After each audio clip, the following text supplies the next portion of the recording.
Well, thank you, Stephanie, and really want to thank you for the opportunity to come today. I know when Lisa Corrado and Stephanie called, I suddenly realized this was the perfect time to come out and engage with folks because the discussion of the opportunity sites is just forming up.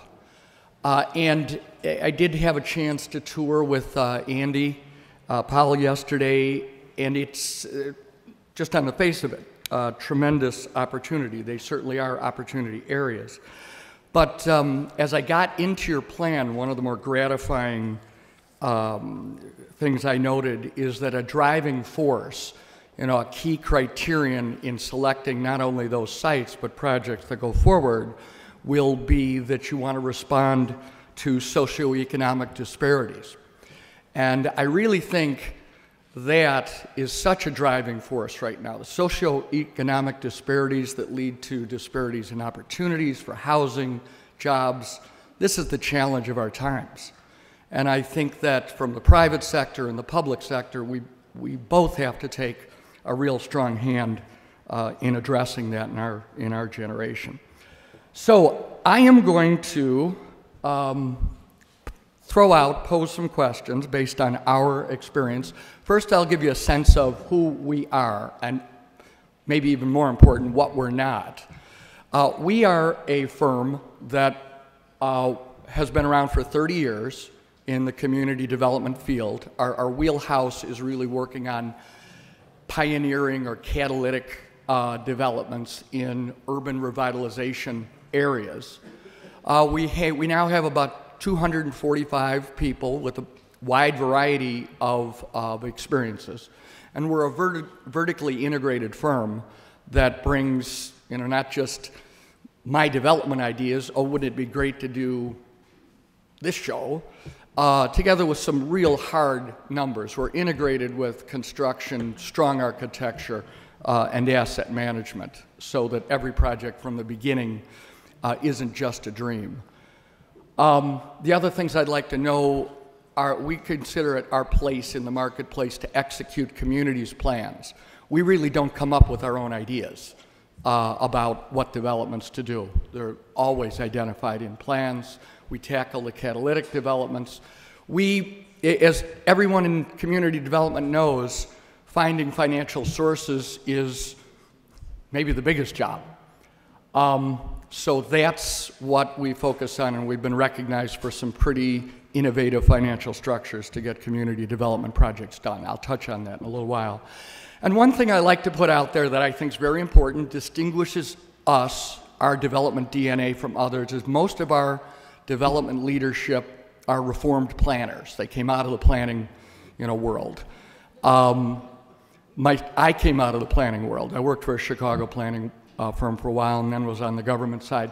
But our leadership in our key offices in the states we work in, Brian Swanton is actually with me. Brian, I don't know if you'd want to quickly stand up, but Brian Swanton directs our Arizona development, where he's doing a tremendous amount of TOD development in the city of Phoenix right now. Hannah Eskra in Florida for us ran Miami-Dade housing and came out of the National Trust. So we have a real strong background. We're adding someone very excited about in Colorado. We're adding someone, a lead planner for the Denver Housing Authority, Kimball Krangle. Denver Housing Authority, as I think Mayor Hancock knows, has been on the cutting edge of housing work these days, very much at the front end of health impact assessments and other new tools. So very proud of our team, and they come out of planning backgrounds, so they, I think, speak your language. I had the opportunity to see the opportunity sites and areas. Dozens of ideas came through my mind, but obviously I'm not going to be presumptuous enough to come in from 50 miles away and say, you should be building X, down Maryland Avenue or in the medical center area. But I am going to throw out a few themes or directions that I think will have implications in your targeted opportunity areas. The first thing I want to start off with, and something that we as a firm, we're very dedicated to the developments that we lead with, because they tend to be the first in pioneering areas, set a real substantial tone. The architecture and the quality is extremely important. And I think oftentimes when you're in a community revitalization mode, where you haven't had development in an area for a while, you're just happy to get anything. And that's a balance that we really have to deal with, that you've got to hold out for quality and appropriate design, appropriate scale and appropriate design. I'm going to show you just a few examples. One in and on the edge of downtown Phoenix. Recently, Brian, who I just introduced, did a senior housing development. We had to balance the architectural needs. We brought in Michael Piatek, a well-known architect from Oakland, on our design team. It's a LEED Platinum, first LEED Platinum senior development in Arizona, certainly. But the key was that what had been proposed in and around there just wasn't appropriate for the neighborhood. This, we ended up having senior housing, but as you can see, the edge of Phoenix starts to blend into an historic neighborhood, and I believe we had 26 historic, even though it's new construction, historic requirements that we negotiated with the neighborhood and the city to make sure we had architecture and a building that could set a standard for future vacant lots in the area.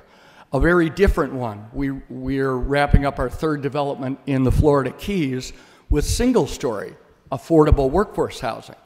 The Florida Keys has the most exaggerated workforce housing shortage I've seen. We're doing a project in Vail and they've come close, but just where the workforce is really shut out. But height is anathema in the Keys. It just isn't. Any of you who've been down in the Florida Keys, height really doesn't fit the community texture and context. And affordable housing developers, workforce housing developers partnering with the county, were saying we need density to make it work, 3-4 stories. So we worked with a very famous architect planner, Andres Dewani, who had designed a high density, really functional multifamily approach that we brought into the Keys. You can see these all match up. Wonderfully designed, in my opinion, because they all have exterior courts, individual entrances. The exteriors can be a vernacular architectural design. This is a Dutch Caribbean design, and that's how it looks from US 1. But it really didn't come in meeting a community development need on the one hand, workforce housing, but sort of destroy the sense of place at the same time. And I think we've got to be careful with that. Very different sort of thing.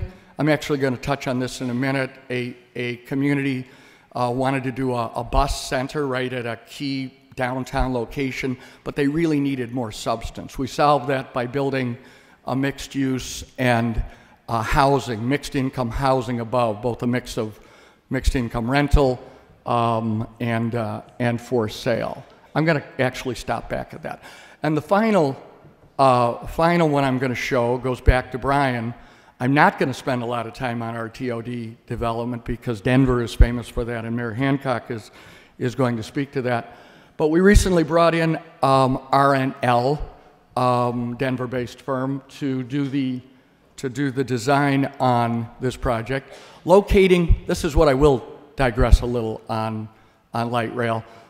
Arizona Republic on Sunday just put our developments on the cover and showed how expedient it is to locate workforce housing along the new rail routes. So this is a development in Phoenix on the rail line. It's actually mixed use. There's a faith-based thrift store, very good one, built into it.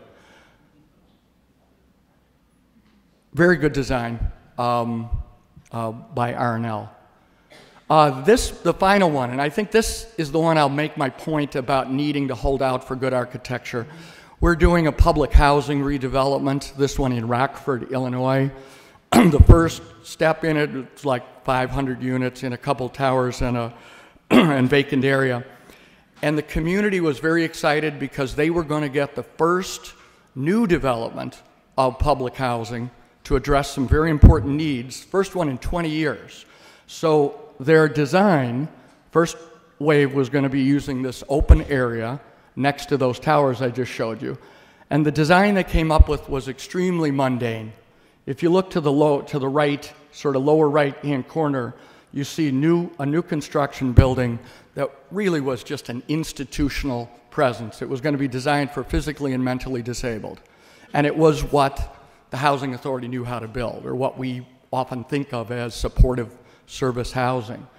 Fortunately, the mayor, who was a good new urbanist mayor, wouldn't support it, even though it was going to bring, some new development to a challenged neighborhood that hadn't seen any for a long time.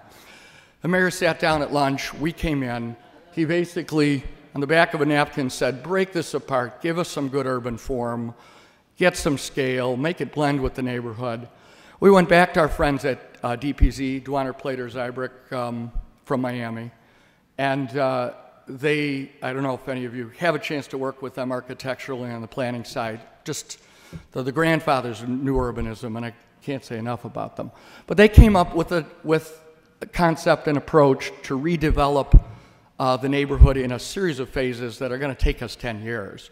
But the first phase was a very important one, in that instead of that institutional building, we developed a neighborhood, a little bit of a self-sufficient neighborhood for mentally disabled and physically disabled, and their supportive services necessary. So it could blend into a neighborhood and set another standard for how the neighborhood could look. So it is grounded by what looks like a mixed-use building where supportive services are performed, but it doesn't look institutional.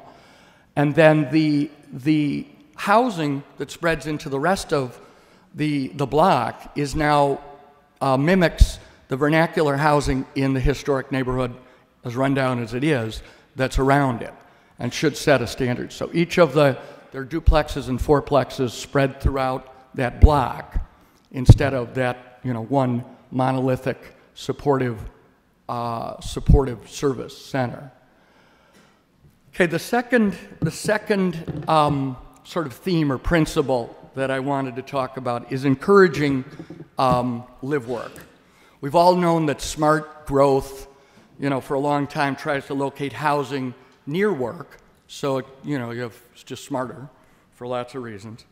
But we've had good success with live work, building amenities so that people can actually forward their commercial lives within their multifamily community and even within their units. We went to school on it with artist housing, artist live work, which I've been convinced for years is really a great fit for challenged areas for lots of reasons. First we actually did in conjunction with Mayor John Norquist, it was his idea, in Milwaukee, in a tough Latino area in South Milwaukee, an area where in our surveying focus groups we couldn't see our loft psychographic folks going. They just were saying they weren't going to go there. But artists will. Artists are first bite of the apple into a neighborhood. They're, as John Norquist would tell me, he's the executive director of the Congress for New Urbanism now. They're risk unaware. I mean, they don't know they're in a dangerous neighborhood. And the ones who do really are like it. They've chosen to put themselves out there for their life choice. I mean, it's a very good mix. And then with the affordable housing component, it's a tremendous mix with artists, because artists often are limiting their incomes by choice, just by what they're choosing to do. And as they get put in with affordable housing programs, they get locked into a neighborhood as opposed to it gentrifying later and they've got to leave. So that's where we went to school on live work. So quickly, the units, of course, are designed so that with hard surfaces, so that different kinds of artists can spill. The HVAC systems evacuate smells quickly. The open spaces, the community spaces, tend to be galleries so that people can display their work. This is in a tough neighborhood, but it brought the gallery night down into this tough neighborhood, which was a tremendous boost for the neighborhood. Gallery night is when, sort of the glitterazzi come out, once in a period of time in most cities. We suddenly had Lexi and Mercedes, all on the same streets where the old cars with the bump up and down and the loud music would be. So it's a real add to the neighborhood. But the amenities are designed for people to work their art. And even though everyone in these developments isn't a working artist, they may be aspiring, it's a great, vibrant add to the community. You have kilns, potter's wheels, wet dark rooms, believe it or not, are still requested, woodworking areas. Just a lot of amenities that not only will attract artists, but be such a good housing option. It'll bring people into a tough neighborhood to be the folks who really seed that neighborhood as vibrant new residents. I'm going to show you an approach we've been taking on live-work that I think is a slightly different style, and it's done in a new construction context. And the first time we did this, we did it in a very good planning area, where the city had torn down an expressway deliberately to make the downtown more livable for people. So city of Milwaukee tore down the Park East Expressway and then had a development plan. We were the first development to go into it, and it was a live-work loft with a different bent targeted to aspiring entrepreneurs, mixed income, coordinated with the universities, made to look like mixed use. We argued this for a long time. Argued's the wrong word, with Peter Park, who was the planning director. Peter went to Denver, very good planner, a good urbanist. But cities, as most planners, I think many planners in the room, when I was a planner, we want to activate the streets. And how we usually default on that is we say, put commercial on the first floor, or put retail on the first floor. And now we have lots of developments and community development zones with empty retail on the first floor, because the market just wasn't there. But you still want to accomplish the activation of the street. So what we did here was we put a dab of mixed use on the corner. We lit the building commercially, but we took entrances to the units, the live-work units, and did with shingle approaches, and also commercial entrances, so that people could have their individual businesses and activate the street. Again, it's lit that way. This is an example. So you'd have fashion designers, you'd have wedding planners, and then you build the amenities and the units. You build the amenities to really foster not just an artistic community, but a commercially emerging community. So these spaces, networking spaces, are used by indigenous community groups that are entrepreneurial. We work with the universities, we work with the Urban League to have their networking events in this center. And then we have presentation theaters so that people can do their PowerPoints in their business center with a plotter, so that folks can, and it's a good concept. It caught attention. We're doing this approach elsewhere, but it really, again, in my mind, it addresses two things. Live work is a great way to seed new community development zones, but it also, we can address this issue of not going too far out there with a mixed use when market won't support it.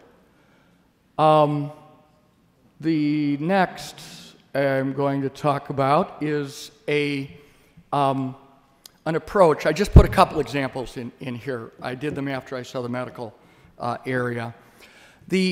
We are seeing, and we've seen certainly a good number of developments where significant employers with multiple motivations get involved in supporting a housing development, a quality housing development. They both want to build up the area that they're in, but particularly groups like hospitals or universities have a workforce whose the workforce is economically diverse. And they want to be able to have housing options that can attract and keep those workforces. And they also want to support projects that might build up the areas they're in.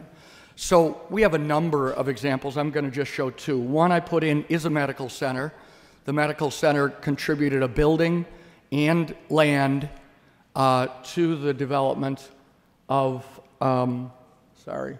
this was the Gunderson Lutheran Regional Medical Center. We had partially an historic building, partially new construction, mixed income, a direct relationship, good amenities, a very direct relationship then with the hospital and the HR department of the hospital. They really trumpeted it to their 5,000 employees in the ramp up to the building opening. Once it was opened, it's advertised in in their newsletters. A real strong marketing relationship, and we did have great success stories. When we opened, we had living on the same floor a doc, from emergency. It was obviously in one of the market rate units. And we had the guy who cleaned up the emergency room on the midnight to 5 shift, living on the same floor, which I consider a victory. Second, I put in here after arriving is typical of what we've seen when we have strong employers in an area. S.C. Johnson is a very strong employer in the Racine, Wisconsin area. And we brought in a planner from Portland, where all great planners come from, and the streets are paved with gold. And I know the planners here are from Portland, and we love Portland. But George Crandall came in for the planning and identified a key site downtown that was empty, and S.C. Johnson came in and bought it. The original plan actually was for just a 1.5-story grocery store, which just didn't work by the market studies. But we put in a mixed-use, mixed income development with a city parking structure that's a substructure with mixed income rental, low-income housing tax credit rental, and then for sale condominiums. And we had executives from S.C. Johnson living in the upstairs condominiums, and we had a mix of folks in the mixed income. And then S.C. Johnson took responsibility for the Class A retail that emerged and put that into the development, and the city put in the parking structure. So I think that has some lessons. I'm going to talk quickly with only a couple quick examples of something where I think there can be tremendous partnership between private sector and public. In my mind, it's really simple. When a badly needed community facility has to be built, but it can't quite get over the hump financially, and we've got other tools to build housing, it's a natural for a mixed use of housing in that community institution. So I've got, I think, two quick examples. This neighborhood, transitional neighborhood, needed and wanted a library for, it was like 7 years, and couldn't get it over the hump. Economically. The city couldn't.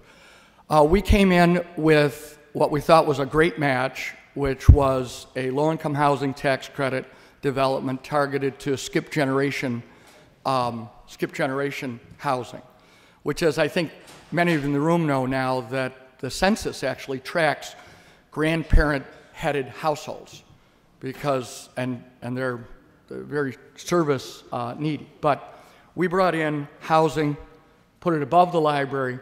That let the library succeed. The library is a tremendous asset in this neighborhood, and certainly serves our residents, which are older generation raising a grandchild generation. I had to put this in. The day we opened this, we had blocks long of community residents, everyone holding a book, who came into the library and put them on the shelves. It was just a tremendous celebration. But it was the housing that not only got it over the hump economically, but added real substance at that location in the neighborhood. And one I showed before, same thing.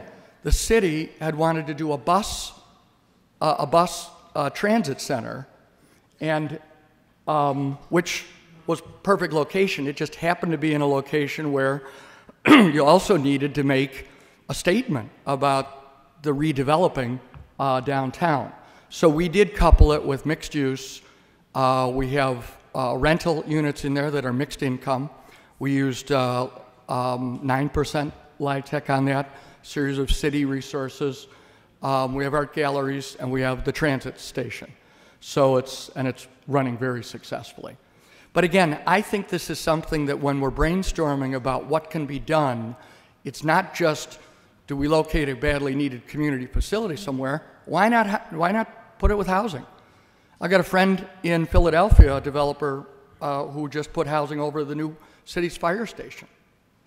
We're working on a project with the University of Chicago to put a hotel in the transitional neighborhood next to them. They're planning the Obama Library. I feel so strongly on this. I said, you guys, if it wouldn't be perfect to put affordable housing over the Obama Library, where would it be, where would it be appropriate?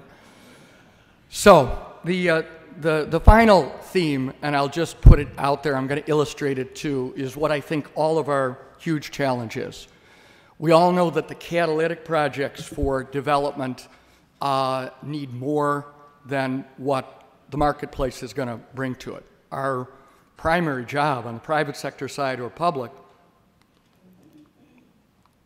often is trying to find innovative sources of financing. And I think you guys know this, and I won't dwell on any of these. I asked my assistant just what have we recently used on developments, and we could fill many more pages than this on what you've got to seek out. Many of these developments take 8, 9, 10, 11 financial partners to come to the table.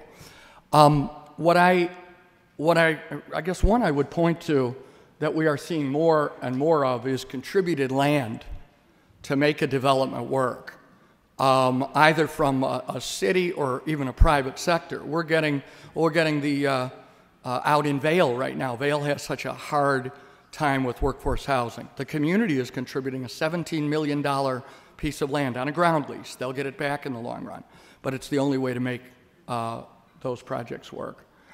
I'm going to illustrate new financial sources and financial sources with one particular redevelopment area we're in progress with right now in our backyard. Wisconsin is our home territory. We love Arizona, Florida, Illinois, Chicago, places like that, but it's our home territory. The Pabst Brewery was a 26-building historic area, pretty adjacent to the downtown, you can see in the distance, but it had been closed. We had a negotiation with this is the redevelopment area. We had a negotiation with National Park Service, Interior, State, everyone. Came up with a hard decisions for some very important selective demolition.